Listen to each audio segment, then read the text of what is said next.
Good morning, I'm Michael from Moat Monster Gaming, and if you enjoy the video, please like and subscribe. So today I'm looking through Dungeons and Dragons Adventurer number 9. So it's a weekly part work by Hachette. Comes out every week, $8.99, and I had a bit of trouble getting it, but actually it now seems to be coming out like clockwork, and it does feel like it's gone back to being weekly, not bi-weekly, so I did get that wrong. This one comes with dice. So here in this nice lovely little tin we have another set of dice. I'm not sure what we're calling this one. The last ones were glow. We've had some glow ones, some runic ones. These just look like dice. So I'll put them to one side. So a bit disappointing, but it does come with updated character sheets, but actually not updated, a whole new character sheet. So this one has the Bard, Ekrin Tripotol, who is a Bard Forest Gnome folk hero. So the book itself, here is some little bits of detail, and we don't have just pre-generated for level 1, we have the Bard pre-generated for level 2 as well. So that's quite handy, where they're trying to now throw in more classes, and so they're trying to throw in more classes, but they're doing it a couple of levels at a time. So instead of like being just one level and then 5 issues later you get the next level, they've thrown the Bard in, and this time it's actually got both first and level stuff for it. So actually that's quite good. Onto the book itself. So here we have number 9. Bard on the front there, and beware goblins. So having a quick look. So the contents are, we've got a little piece on movement and a piece on senses, and then how to run dungeon adventures. I mean, I've obviously read ahead, and it is quite basic. So then here we have character creation, we have the Bard. So we have an introduction to the Bard, then what the Bard gets at first level and what the Bard gets at second level. And I'll be honest, I've never ever played a Bard. They've just never really appealed to me. But after reading this, and again, it's always so well laid out, it did make me think, oh, maybe next time I'll be a Bard. Anyway, lore, we've got goblins, and then the Kingdom of Delzoon. Probably pronounced that wrong. And then up the top here, we have Deadknock Mine, Part 1. So I guess this is going to be the 2-part end to the Phandalin adventure. Maybe from issue 11, we'll have, maybe the quest will move in a different direction. Maybe we'll be in a different part of the world. Who knows? Anyway, movement. So this first part was just a little page about movement. It just talks about time, getting from A to B, talking about how you're not always going to be in a dungeon. You might need to, the classic travel by map, where you just get from A to B and nothing happens. But it does do this nice little piece here where it talks about marching order. And whenever my brother Dungeon Masters, he always insists we pick our marching order, so he can work out who's getting sprung on what trap where. And this really does talk about the importance of why you have to choose your marching order. How quick you're going. Are you running from A to B? Are you going slowly and stealthily? It is very well written, as always. This bit here is the travel pace. So if you're going fast, you're not going to notice things. If you're going slow, you are, and you're able to use stealth to get from A to B. Nice little piece on difficult terrain. Nothing anybody wouldn't really think about or know, but as always, it's nice to see it laid out like this. Now, I must say, before I talk about senses, I think this is such a cool picture, and I don't know where it's from originally. I'm sure it's from another book somewhere else, but I just thought this is a very, very cool, spooky picture. But anyway, this is about senses, and it talks about perception. And here we have a nice piece about passive perception, where we're not looking for things, but we might be spotting things anyway, because that's how perception works.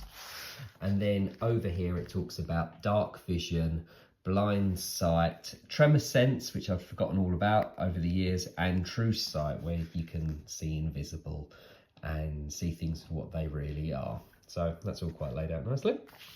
And then over here, it's a little bit on dungeon adventures, but straight away, I always love the fungus creatures that we have in Dungeons and Dragons. So got a nice little top tip telling you you should give your players a chance to stock up before they go on a dungeon delve.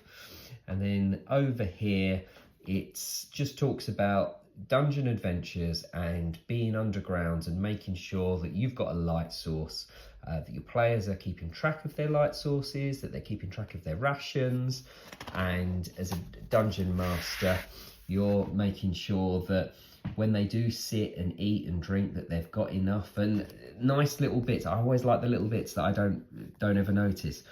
But a single water skin holds only half of a character's daily requirement, and they need 1 gallon per day to survive.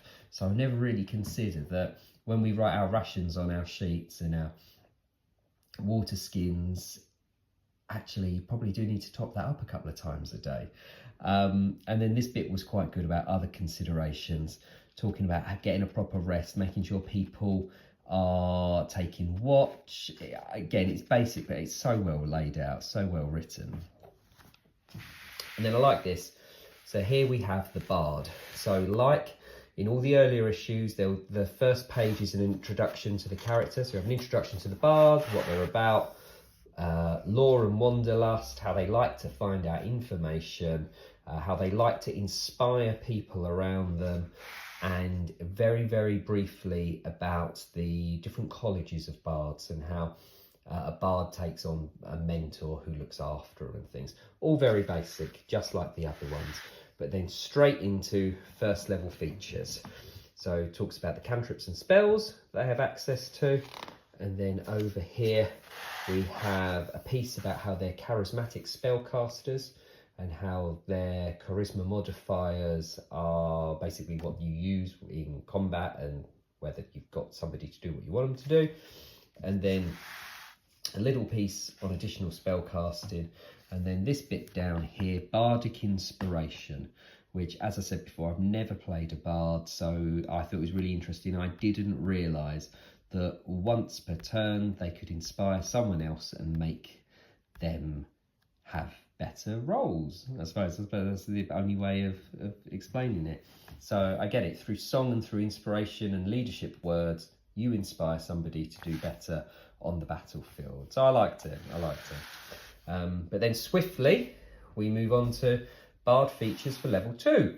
So it talks about how they are a jack of all trades, how that even if they're not proficient, they get a bit of a bonus in everything.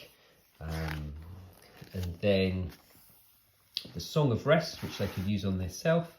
So if everybody's chilling around the campfire after a long, hardy battle, that actually everybody gets a little bit of a bonus to their hit dice regeneration.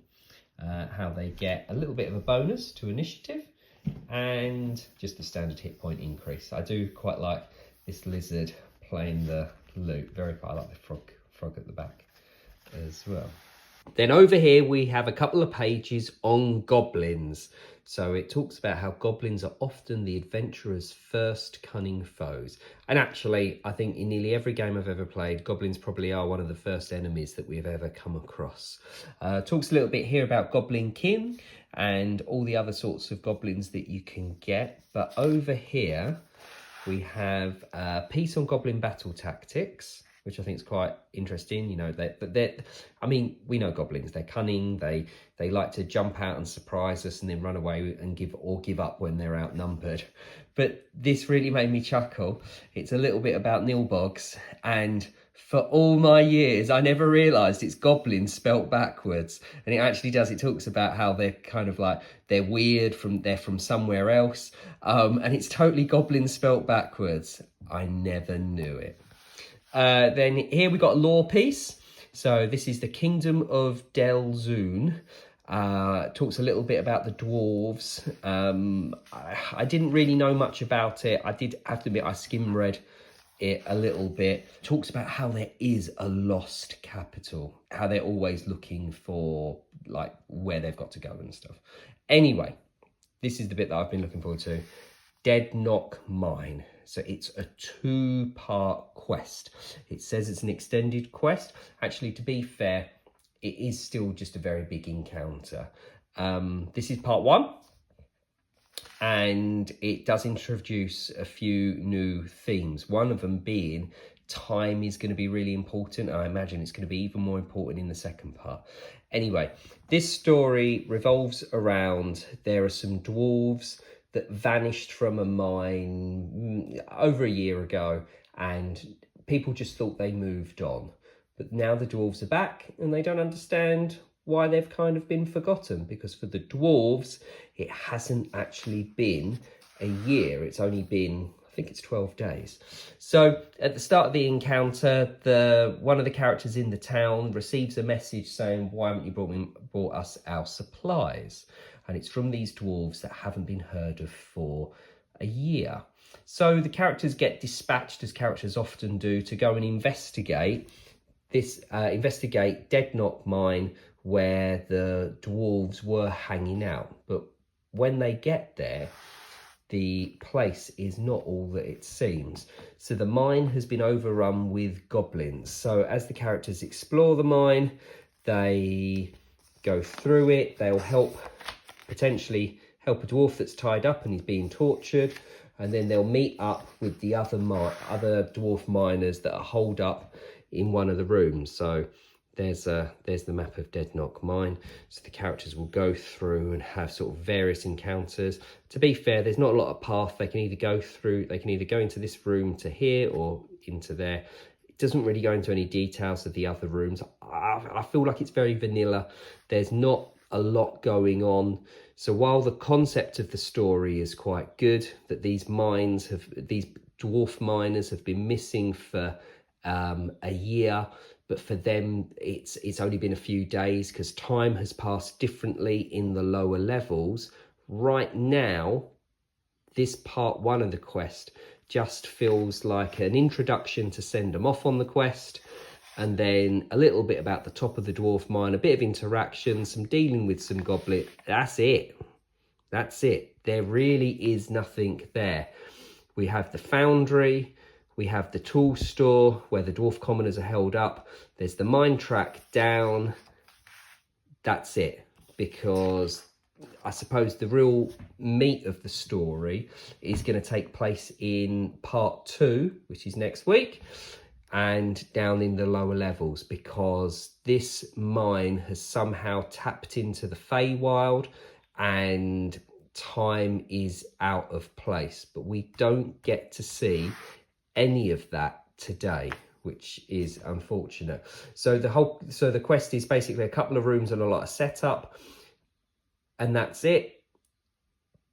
I hope the next part makes up for it, and the next part's really good. So that's it. That's the issue. Thank you very much for watching. Take care. Goodbye.